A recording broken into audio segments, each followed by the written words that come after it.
Akashvani COVID-19 ప్రత్యేక వార్తలు చదువుతోంది ఎంట్రపాటి మాధవీలత. కోవిడ్ వ్యాప్తి నివారణకు 3 ముఖ్యమైన సూచనలు పాటిద్దాం. కోవిడ్ను నిర్మూలిద్దాం. 2 గజాల దూరం పాటిద్దాం. ముఖానికి మాస్కు ధరిద్దాం. చేతులను తరచూ శానిటైజర్తో శుభ్రం చేసుకుందాం. తెలంగాణ రాష్ట్రంలో మరో 948 కొత్త కోవిడ్ కేసులు నమోదయ్యాయి. గడిచిన 24 గంటల్లో 42,000కు పైగా కోవిడ్ నిర్ధారణ పరీక్షలు చేయగా 948 మందికి కరోనా వైరస్ పాజిటివ్ నిర్ధారణ కావడంతో రాష్ట్రాల్లో ఇంతవరకు కోవిడ్ సోకిన వారి సంఖ్య 2,59,776కు చేరింది. రాష్ట్ర వైద్య ఆరోగ్య శాఖ ఈ ఉదయం విడుదల చేసిన తాజా బులెటిన్ ప్రకారం కోవిడ్ నుంచి నిన్న మరో 1,607 మంది కోలుకున్నారు. దీంతో రాష్ట్రంలో కోవిడ్ రికవరీల రేటు స్వల్పంగా మెరుగుపడి 94.42% నమోదైంది. ఇంతవరకు కోలుకున్న వారి సంఖ్య 2,45,293కు పెరిగింది. దీంతో ప్రస్తుతం రాష్ట్రంలో 13,000కు పైగా యాక్టివ్ కేసులున్నాయి. ఇందులో 10,000 మందికి పైగా హోం ఐసోలేషన్లో ఉన్నారు. కాగా నిన్న మరో 5 మరణించడంతో రాష్ట్రంలో కోవిడ్ సంబంధిత ఇతర సమస్యలతో మరణించిన వారి సంఖ్య 1,415గా నమోదైంది. ఇలా ఉండగా జీహెచ్ఎంసీ పరిధిలో తాజాగా 154 కరోనా పాజిటివ్ కేసులు నమోదయ్యాయి. గడిచిన 24 గంటల్లో మేడ్చల్ మల్కాజ్గిరి జిల్లాలో 83, రంగారెడ్డి జిల్లాలో 76 మందికి కోవిడ్ సోకగా భద్రాద్రి కొత్తగూడెం జిల్లాలో 61 మందికి కోవిడ్ నిర్ధారణ అయింది. కరీంనగర్ 55, నల్గొండ 45, ఖమ్మం 44, వరంగల్ అర్బన్ 40, సంగారెడ్డి జిల్లాలో 38 కోవిడ్ కేసులు కొత్తగా నమోదయ్యాయి. కోవిడ్ ముందు జాగ్రత్తలు పాటిస్తూ గ్రేటర్ హైదరాబాద్ మున్సిపల్ కార్పొరేషన్ ఎన్నికలను నిర్వహించనున్నారు. ఇందుకు సంబంధించి ఎన్నికల షెడ్యూల్ను రాష్ట్ర ఎన్నికల కమిషనర్ పార్థసారథి విడుదల చేశారు.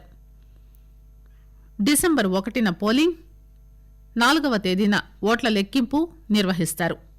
గ్రేటర్ పరిధిలోని మొత్తం 150 వార్డులకు బ్యాలెట్ పద్దతిలో ఎన్నికలు నిర్వహిస్తారు. ఈ రోజు నుంచి 20వ తేదీ వరకు 3 రోజుల పాటు నామినేషన్లు స్వీకరిస్తారు. 21న నామినేషన్ల పరిశీలన, అదే రోజు అభ్యర్థుల జాబితాను ప్రకటిస్తారు. నామినేషన్ల ఉపసంహరణకు గడువు 26 కాగా డిసెంబర్ 1న పోలింగ్ జరుగుతుంది. 4వ తేదీన ఓట్ల లెక్కింపు నిర్వహించి ఫలితాలు ప్రకటించనున్నట్టు వెల్లడించారు. కేంద్ర హోంశాఖ, వైద్య ఆరోగ్య శాఖ నిబంధనలను అనుసరించి ఎన్నికల వేళ కోవిడ్ కట్టడికి తీసుకోవాల్సిన చర్యలపై పలు నిబంధనలను రాష్ట్ర ఎన్నికల కమిషన్ వెల్లడించింది.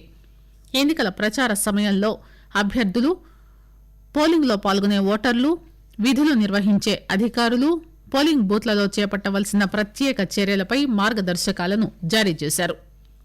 నిబంధనలను ఉల్లంఘించే వారిపై చట్టపరమైన చర్యలు ఉంటాయని హెచ్చరించారు. కోవిడ్ నేపథ్యంలో నామినేషన్ దాఖలు చేసేందుకు అభ్యర్థితో పాటు 2 మాత్రమే రిటర్నింగ్ ఆఫీసర్ వద్దకు అనుమతిస్తారు. ఇంటింటికి ప్రచారంలో సెక్యూరిటీ సిబ్బంది మినహాయించి 5 కన్నా ఎక్కువ మంది పాల్గొనరాదు. రోడ్ షోలో వాహనాల మధ్య 100 మీటర్ల దూరం ఉండాలి.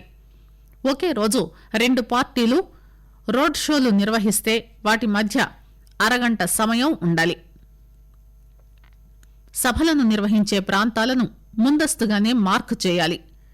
ప్రచారంలో కోవిడ్ నిబంధనలు ఉల్లంఘించే వారిపై డిజాస్టర్ మేనేజ్మెంట్ చట్టం కింద కేసులు నమోదు చేయాలని పోలీస్ అధికారులను ఎన్నికల సంఘం ఆదేశించింది. ఎన్నికల ప్రక్రియలో పాల్గొనే ప్రతి ఒక్కరూ మాస్కును తప్పక ధరించాలి. సామాజిక దూరం పాటించాలి. పోలింగ్ స్టేషన్ పరిసరాలను, స్ట్రాంగ్ రూమ్లను తప్పకుండా శానిటైజ్ చేయాలి. కోవిడ్ నిబంధనలకు అనుగుణంగా ఎన్నికల అధికారులు, సిబ్బందిని తరలించేందుకు అవసరమైన వాహనాలు ఏర్పాటు చేయాలి. ఆకాశవాణి కోవిడ్-19 ప్రత్యేక వార్తలు ఇంతటితో సమాప్తం.